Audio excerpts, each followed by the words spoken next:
दोस्तों, चित्रकारी करना इतना आसान नहीं होता है जितना कि हम समझते हैं। और तो और चित्रकारी के पीछे की भावनाएं देखने से तो सहज ही हमारे मन में ये प्रश्न कौंध उठता है कि आखिरकार इस चित्रकारी को इतनी खूबसूरती से पेश करने वाला शख्स कौन है। दोस्तों, आज हम इसी चित्रकार का आपको परिचय देने जा रहे हैं, जिन्होंने बाबा साहेब आम्बेडकर की 22 प्रतिज्ञाओं को अपनी पेंटिंग्स के जरिए पेश किया है। ये एकमात्र ऐसे चित्रकार हैं जिन्होंने ये पेंटिंग्स बनाई थी, जिनका नाम है एस.के. चंदेल। मध्य प्रदेश में जन्मे और बाद में नागपुर आकर बसे चंदेल ने सबसे पहले महाराष्ट्र के विदर्भ और मराठवाड़ा को कर्म भूमि बनाया और जीवन के उतार चढ़ाव के बीच प्रथम प्रदर्शनी का आयोजन दीक्षा भूमि नागपुर में किया और यहीं से चल पड़ा उनकी शानदार जानदार चित्रकारी का खूबसूरत सिलसिला।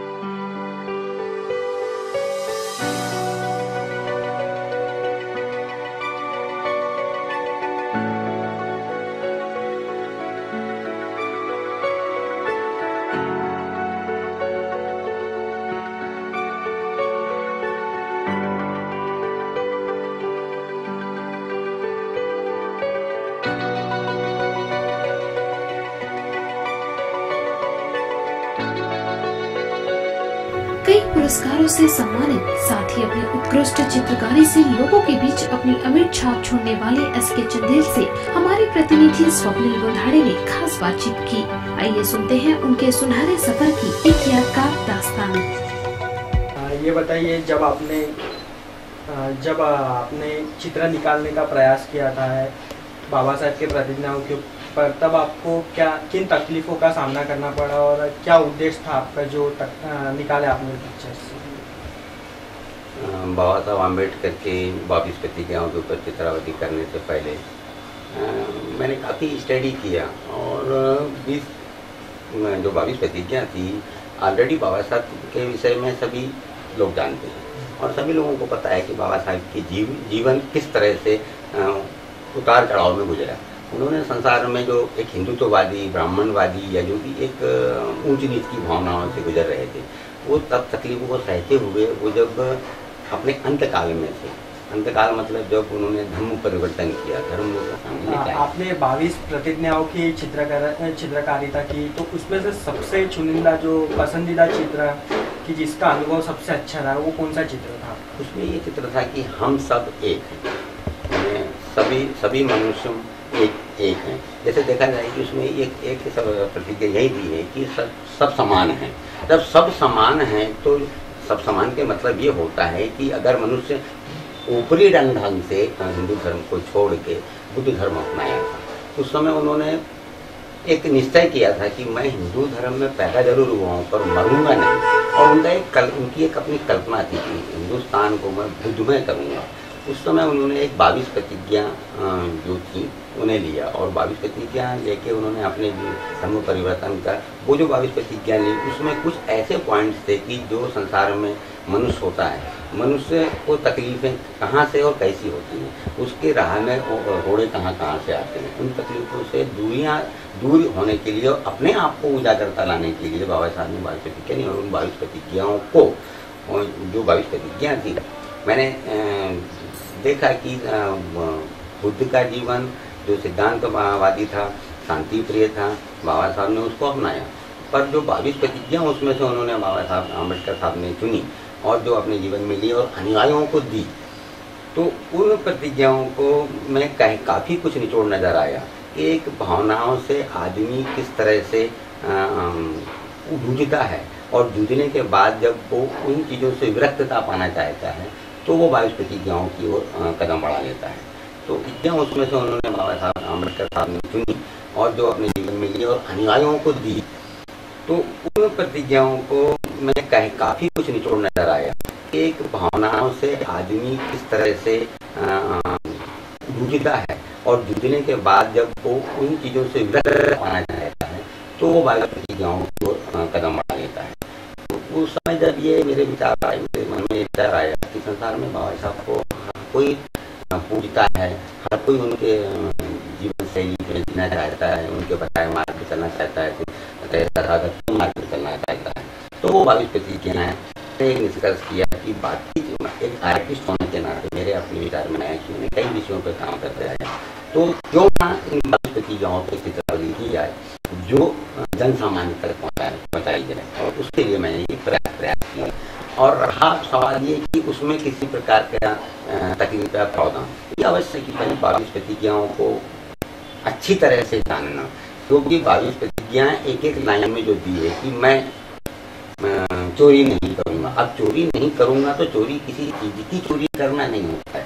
चोरी ये भी हो सकती है मनुष्य की कि मैं अपने जीवन में जो कर्म करना है उससे जीव अपना मन चुराता है, उसे भी एक चोरी कहा जाता है। इस प्रकार मैंने एक एक प्रतिज्ञाओं को अच्छी तरह से 4-5 साल तक पढ़ा, उनके सिद्धांत को पढ़ा और उसके बाद एक एक लाइन खींची। और जब मुझे एक कॉन्फिडेंस हो गया अच्छी तरह से, और जो उनके अनुयायी थे और जो साहित्यकारी लोग थे, जो जानकार लोग थे, उनसे मिलकर मैं उन चीज़ों पर डिस्कस किया कि सर ये प्रतिज्ञा इस सब्जेक्ट के ऊपर मैंने ये चित्रावली की है, ये चित्रावली मेरे विचार से तो ये चित्र अच्छा है, ये चित्र होना चाहिए। तो सभी लोगों को ये चीज़ें पसंद आए तो मैंने उसको कदम बढ़ाया और जनता बनाने। आपने 22 प्रतिज्ञाओं की चित्रकारिता की, तो उसमें से सबसे चुनिंदा जो पसंदीदा चित्र कि जिसका अनुभव सबसे अच्छा रहा वो कौन सा चित्र था? उसमें चित्र था कि हम सब एक हैं, सभी मनुष्यों एक हैं। जैसे देखा जाए कि उसमें एक प्रतिज्ञा यही दी है कि सब समान हैं।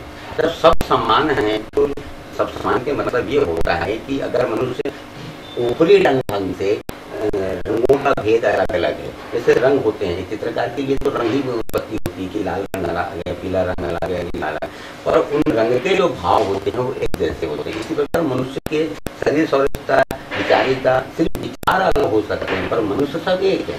ब्लड का रंग एक है, शरीर का बनावट एक है, 5 उंगलियां हैं, इसमें हर मनुष्य को एक हाथ में 5 उंगलियां होती है, शरीर की एक बनावट होती है, सौरभता होती है, 2 पैर होते हैं, 2 आँख होते हैं, दो नाक के 2 छेद होते हैं। तो इस प्रकार से जब मनुष्य सब एक जैसे तो फिर विचार अलग क्यों?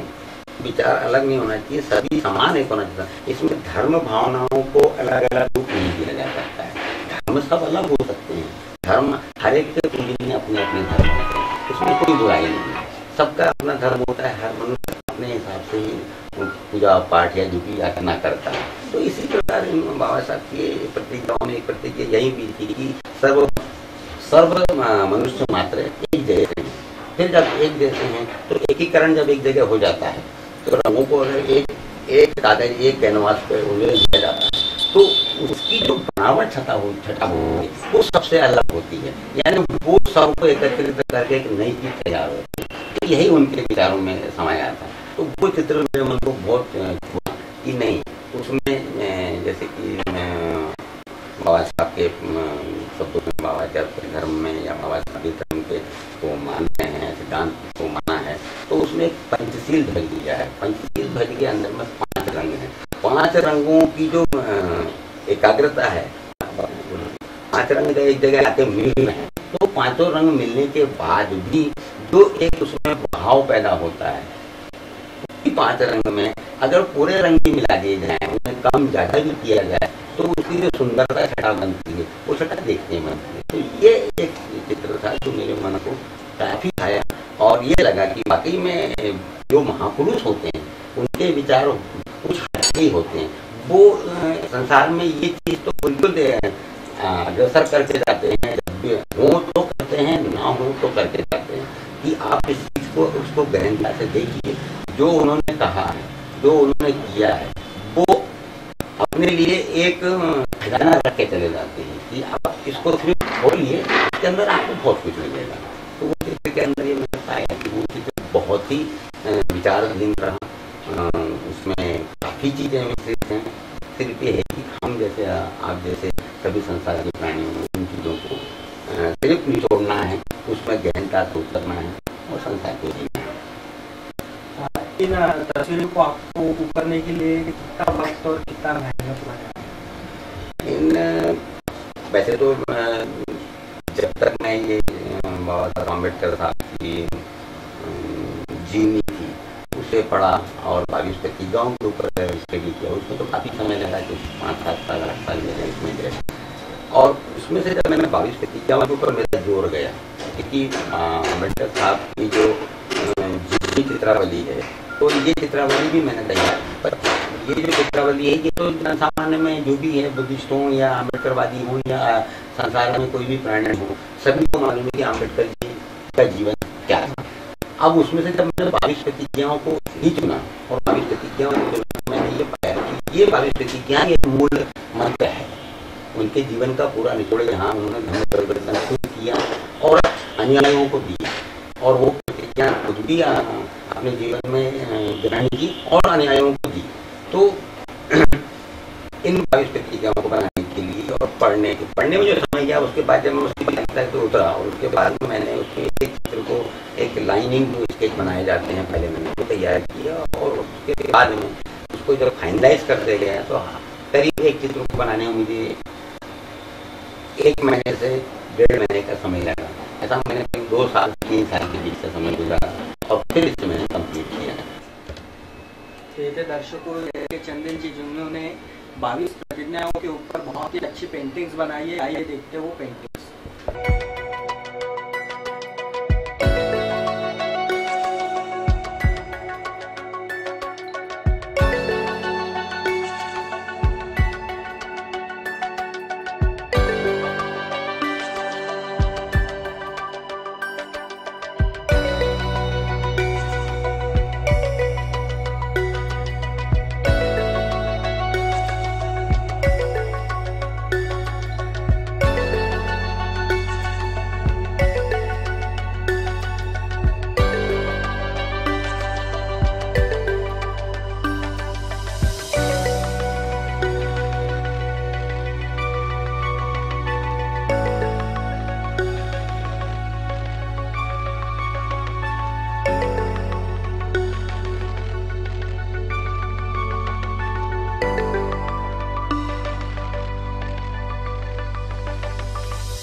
बसा दीक्षा भूमि ये भारत में बौद्ध धर्म का एक प्रमुख केंद्र है। नागपुर में स्थित इस स्थान पर डॉक्टर भीमराव रामराव जी अम्बेडकर ने 14 अक्टूबर 1956 को अपने लाखों अनुयायियों के साथ बौद्ध धर्म की दीक्षा ली थी। साथ ही उनके द्वारा ली गई 22 प्रतिज्ञाओं को अपनी पेंटिंग्स के जरिए उकेरने वाले चित्रकार चंदेल एसके की चित्रकारी वाकई में लोगों के बीच आज काबिले तारीफ है। उनका ये सफर यूं ही चलता रहे, ऐसी हम कामना करते हैं। NBC न्यूज के लिए ब्यूरो रिपोर्ट रूपा पंडित।